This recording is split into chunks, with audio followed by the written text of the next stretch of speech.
Bismillahirrahmanirrahim. Assalamu alaikum. This is name Shahzad Malik from Zara School System. आज हमारे पास जो topic है वो है स्पाइनल कॉर्ड। सबसे पहले देखते हैं स्पाइनल कॉर्ड है क्या चीज। Tubular in fact tubular bundle of nerves पे क्वेश्चन होता है जो कि start from brain stem and lower back.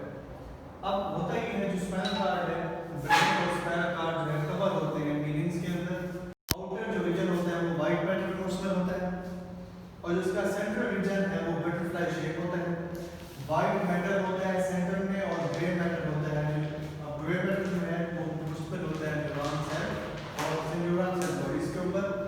इसके अलावा 21 पेयर होता है स्पाइनल नर्व्स का जो कि स्पाइनल कॉर्ड के अंदर है और मिक्स होती हैं axon of both sensory plus motor neurons. इसमें दो पार्ट्स होते हैं स्पाइनल नर्व्स के। बोथ जो यूनाइट्स जब इकट्ठे होते हैं वो मिक्स स्पाइनल नर्व्स बनाते हैं। फर्स्ट जो डॉर्सल रूट है वो सेंसरी एक्सोन और गैंग्लियन में मुश्तमिल होती है।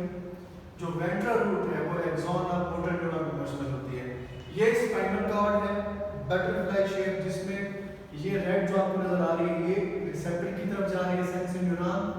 ये टुवर्ड इफेक्टर इंटर न्यूरॉन है ये ब्रेन को इंटरप्रेट करने के बाद इफेक्टर तक पहुंचाएगा। ये हमारे पास स्पाइनल कॉर्ड है। स्पाइनल कॉर्ड की जो मेन फंक्शन है वो दो है। एक ये लिंक करती है बॉडी पार्ट्स को ब्रेन के साथ, दूसरा रिस्पांसिबल करती है ये सिंपल रिफ्लेक्सेस को। उसके बाद बात करते हैं पेरिफेरल नर्वस सिस्टम की। पेरिफेरल नर्वस सिस्टम जो है ये दो से मुश्तमिल होता है नर्व्स और गैंग्लियन। गैंग्लियन कैसे कहते हैं cluster of new cell body outside the central nervous system. Cranial nerves plus spinal nerves. अब जो क्रेनियल नर्व्स है वो 12 का पेयर होता है। इसमें क्या होता है सेंसरी और plus motor plus mix neuron होती हैं। अब बात करते हैं स्पाइनल नर्व्स की वो 31 का पेयर होता है और ये इसके अंदर मिक्स न्यूरॉन होती हैं। अब दोनों दो किस्म के पाथवे बनाते हैं। एक सेंसरी पाथवे कहलाता है। ये क्या करता है कंडक्ट करता है इंपल्स को किसकी तरफ सेंट्रल नर्वस सिस्टम की तरफ। और जो दूसरा पाथवे है वो मोटर पाथवे कहलाता है।